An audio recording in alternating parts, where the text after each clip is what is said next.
আমি ঢাকা বিশ্ববিদ্যালয়ের 23-24 সেশনের একজন শিক্ষার্থী এবং আসন্ন ঢাকা বিশ্ববিদ্যালয়ের কেন্দ্রীয় ছাত্র সংসদ ডাকসু নির্বাচনে স্বতন্ত্র শিক্ষার্থী ঐক্যের মনোনীত প্রার্থী হিসেবে কেন্দ্রীয় কার্যনির্বাহী সদস্য পদে নির্বাচন করছি।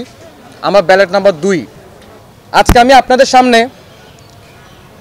আমার ইশতেহার নয়, কর্মপরিকল্পনা পাঠ করতে এসেছি।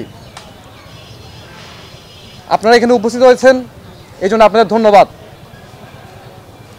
আমার কর্মপরিকল্পনা বা ইশতেহার যা কিছু বলার ছিল তা হলো, আমি নির্বাচিত হলে প্রতিটি হলে ছাত্রদের জন্য প্রাইভেট সুইমিং পুল এবং সুন্দর বাথরুমের ব্যবস্থা রাখব।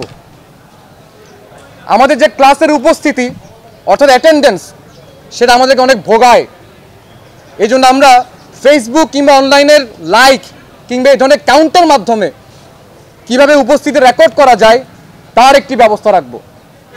আমি নির্বাচিত হলে এমন একটি সিস্টেম আমরা তৈরি করব যে সেন্ট্রাল লাইব্রেরির যে বই, এই বই খুললেই অটো সামারি তৈরি হয়ে যাবে।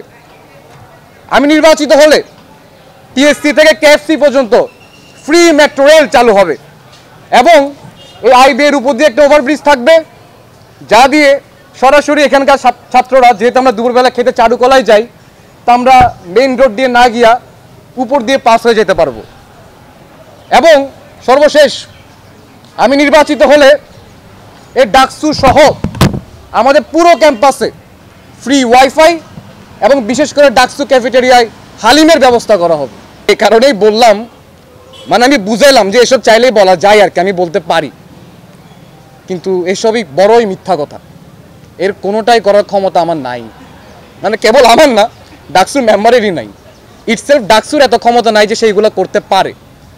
আমি চাইলেই বলতে পারি যে পুরো ক্যাম্পাস নিরাপদ, ভবঘুরে মুক্ত হয়ে যেতে পারে, কিন্তু ভাই বিশ্বাস করেন ডাকসুর এই ক্ষমতাগুলো নাই। তাই আমরা মনে করি যে হেন তেন যে কোনো কিছু কইয়া, ভুংভাং কথা কইয়া একটা স্লোগান তোলা কিংবা ওই হাততালি দেওয়ার যে সংস্কৃতি, সেই সংস্কৃতিতে আমি বিশ্বাস করি না। আমার কাছে ইশতেহার মানে হলো দায়িত্ব, এবং দায়িত্ব মানে তাই যা কিছু বাস্তবসম্মত, যা কিছু আমি বাস্তবায়ন করতে পারি।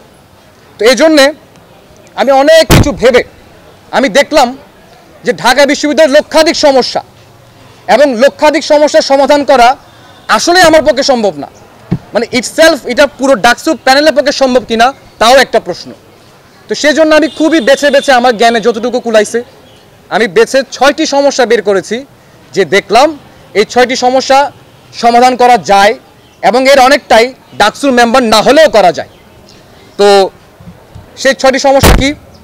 তার 1 নম্বর হলো, আমাদের ক্যাম্পাসে নারী শিক্ষার্থীদের চলাচলের নিরাপত্তা নিশ্চিতে ক্যাম্পাস থেকে, অর্থাৎ মূল ক্যাম্পাস থেকে দূরে যে সমস্ত হলগুলো, যেমন সুফিয়া কামাল হল, বঙ্গমাতা হল, কুয়েত মৈত্রী হল, লেদার ইনস্টিটিউট, এই সমস্ত রাস্তায় পাওয়ারফুল সিসিটিভি ক্যামেরা এবং পাওয়ারফুল লাইট থাকতে হবে।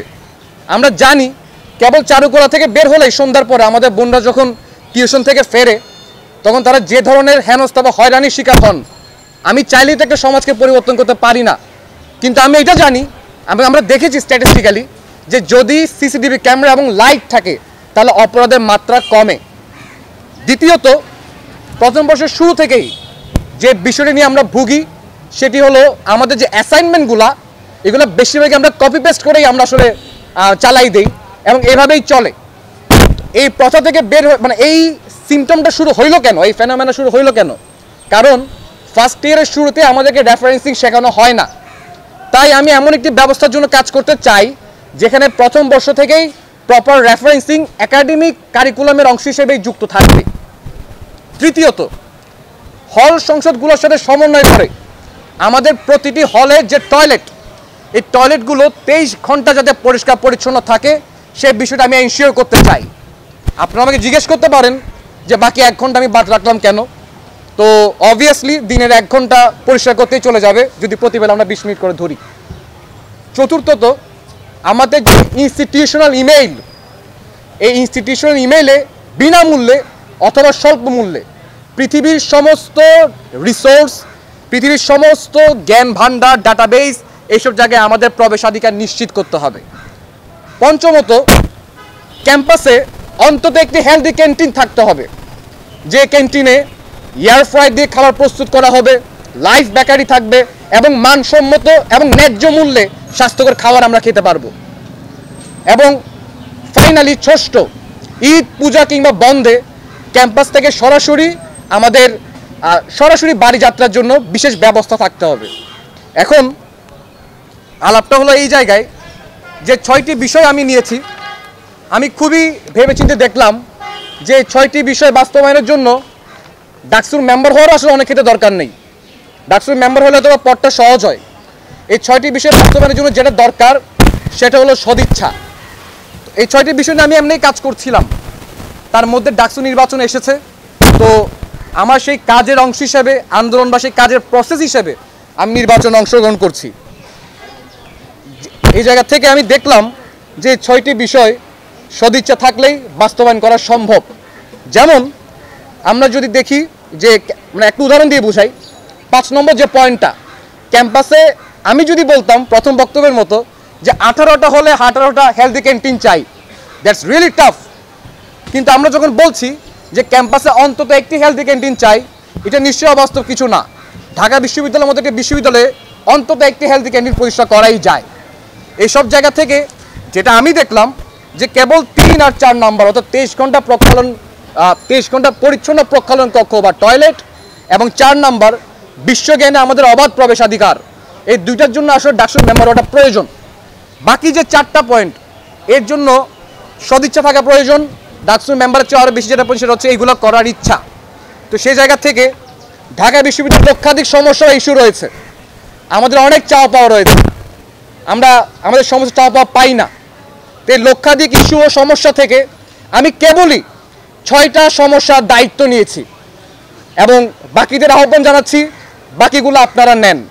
চাইলে অনেক কিছু বলা যায়, চাইলে অনেক কিছু বলতে পারতাম, কিন্তু বিশ্বাস করেন ভাই, যা কিছু আমি করতে পারবো না তা বলবো না। যেহেতু এই বিষয়গুলো আমি কাজ করছিলাম এবং আপনাদেরকে আমি বললাম যে এই বিষয়গুলো বাস্তবায়ন করা খুবই সম্ভব এবং খুবই বাস্তবসম্মত। তো আমি ঠিক করেছি আমি হারি কিংবা জিতি, এই 6টি বিষয় বাস্তবায়নের জন্য আমার সর্বশক্তি দিয়ে কাজ করে যাব। তো যদি জিতে যাই এবং করি, সেক্ষেত্রে আমি সকলের সহযোগিতা চাই।